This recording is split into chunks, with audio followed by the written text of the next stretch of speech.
On the other hand, if you rather just get something done as opposed to doing your best, you kind of water yourself down as a person.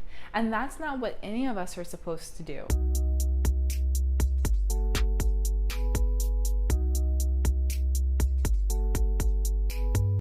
Hi guys, welcome back to my channel. My name is Dominique Davis, also known as Brown and Bendy, and here on this channel we practice flexibility of the mind, body, and spirit. Today's video is inspired by the book, The 4 Agreements. I have it right here. This week's video and last Thursday's video were both inspired by this book because I'm currently reading it in yoga teacher training. I really want to send a copy of this book to one of you guys. So if you would like to be entered into the contest to receive this wonderful book, just comment down below the phrase, I agree. I think that's the phrase I picked for the last video. I agree. Fingers crossed. This is a great book, whether you are just starting on your journey and you're dismantling your belief system and trying to figure out how to put it back together. This is a great book for that. Or whether you've been walking your journey for a little while, but you kind of just need to get back to basics and really make sure that you're still practicing intention, even though you've been walking your journey for a while. This book is really good at, just checking up on that belief system and making sure that it's still aligned with the person that you want to be. So if you would like me to send you this book and you want to join a contest to be in the running to receive this book, just comment down below. Comment I agree, and then you will be entered into the contest and I will send you this book using Amazon Prime. So today's video is about learning to embrace yourself by always doing your best. The last agreement in the 4 agreements is always do your best. And while reading this portion of the book, my mind did wander a little bit. My mind thought, well, why wouldn't a person just do their best in general? Why wouldn't a person intentionally always try to do their best?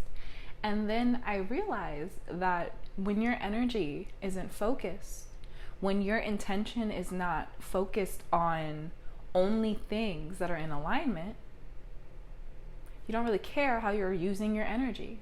You're just putting it out. There is a difference between doing something and doing something to the best of your ability. So we live in a way where we do some things to the best of our ability, and then we just do other things because we believe that it's what is expected of us, even though these other things don't necessarily bring us any joy or ignite our passion in any way. Understanding what we actually want to put our energy into helps us focus and align our lives. Learning how to recognize what feels good teaches a person not to waste their energy, because energy is finite. We wake up every day with a very specific amount of energy to use throughout the day. And a lot of the time, we do not have intention on how we want to use this energy. So by understanding your vibration and by understanding how you like to feel, when you are put into situations where you feel forced to hang out with a person you don't want to, or to perform an activity that you don't want to, you feel it in your body. And because you don't want to do it, our energy is our currency. Money is wonderful, but our real currency is our personal energy. So when we're forced to do something we do not want to do, our body says, okay, well, I will do it to just get it done, but do not expect me to put my all into this because I didn't even want to be here in the first place. Everything we pursue within our journey is a journey itself. Before my spiritual journey, I thought that everything was random. I didn't think that anything was connected. I thought that I could pursue a goal and have A, B, and C happen and then move on with my life. But the more I started studying spirituality and the more I started realizing that I need to be present within everything I do, I realized that everything I commit myself to has really small, minute details that enhance me as a person. My spiritual journey has enhanced my vision when looking at situations for what I now believe these situations truly are, which are all learning experiences. Everything is a learning experience. So before, when I didn't really understand that, I didn't really think it was a big deal to waste energy. I thought that it was a privilege. I thought that it was a privilege to have things that excited me enough to make me passionate.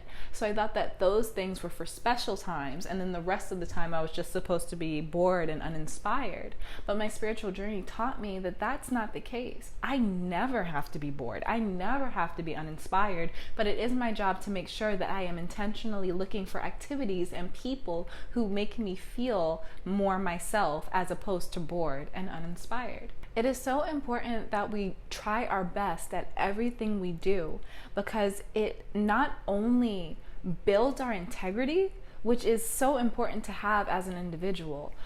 How much integrity do you have within your life and the things that you say? So important, right? So it's very important that you try your hardest at everything that you decide to put energy into, because that relates right back to the type of person that you are. On the other hand, if you rather just get something done as opposed to doing your best, you kind of water yourself down as a person. And that's not what any of us are supposed to do. So the more you water yourself down as a person and you just stay on autopilot and you just do things because they take less effort, it takes less effort to just do this instead of trying to find your passion, the more you water yourself down, the more out of alignment you get. So you may be doing less work physically, but your spirit's angry. Your spirit doesn't like this. So therefore you are angry. You may be doing less work physically, but because you are torturing yourself internally, that's going to manifest in how you view things and how you act, because you're not doing things within your power to be the best person you can be by simply doing your best at everything you choose to do. So all we have to do is align ourselves with situations that we want to do our best in. I know that sounds really simple, but it takes awareness and it takes being honest with yourself. For example, let's say that you are a person who has trust issues. You just got out of a relationship and your last partner was not faithful. So you know that whomever you're in a relationship with from this point forward, you're going to have to repair some of those trust issues with, right? So who are you going to choose? Are you just going to date somebody because you know that eventually you want to get married, so you're just going to date somebody? Are you just going to date a person who is not patient enough to deal with your trust issues, who is not articulate? So when you're having trust issues, you can't even have a conversation with them. Who hides things for their own reasons, which is also another thing that triggers your trust issues. Are you going to put yourself in that position because you didn't do your best when trying to figure out who you wanted to date? Or are you going to do your best when dating to find a person who can help you grow in the relationship, to find a person who understands what you've gone through and who wants to support you, make you a better person, and live life with you? That comes from the intention of doing your best so you can get what is best for you. Another example is, let's say that you are a recent graduate. You know you have to get a job. What are you going to do? Are you going to just get a job and end up just getting a random job that, pays you minimum wage and it's reliable, so that's enough? But it has nothing to do with your degree. You don't even like the people you work with. It doesn't fulfill you in any way, but it's a job. It's money. Are you going to do that? Or are you going to do your best to find a job that makes you feel good or goes along with developing your skills for your career? By finding a job that offers you the growth that you need to excel internally or in your professional life. Because you can get the first job or the second job, but whichever job you get is dependent on your intention when searching for a job. If doing your best is not your intention, then whatever happens, happens. I'll tell you this, the more confusing the circumstances when figuring out whether you're doing your best or not, the more out of alignment the situation is with you. So even going back to that job example, if you're at a job and you can't understand if you're doing your best or not, you don't understand if you're really putting your 100% into this, if you think about it and all these different conflicting thoughts come up like, well, it pays the bills, but I hate the hours because I can't do this. And I like this part, but I don't like this part. And then this part, if that's your thought process, it's like a mental maze. It's not in alignment. If it is confusing, it is not in alignment. So that's the number one way to figure out if you are doing your best in a certain area of your life. If you can navigate your thoughts, you're doing your best because you understand it. But if it's confusing, if it's difficult for your mind to understand, it's because it's not in alignment with you. I hope that you enjoyed this video because I enjoyed making it. If you did, give it a thumbs up so other people on YouTube know that it is valuable and that they should watch it. If you would like me to expand on anything that I talked about today, just let me know down in the comments and I will be happy to. And last but not least, please make sure that you are subscribed so that you can be around for next week's video. I love you so much. Thank you so much for watching, and I'll see you next time. Bye.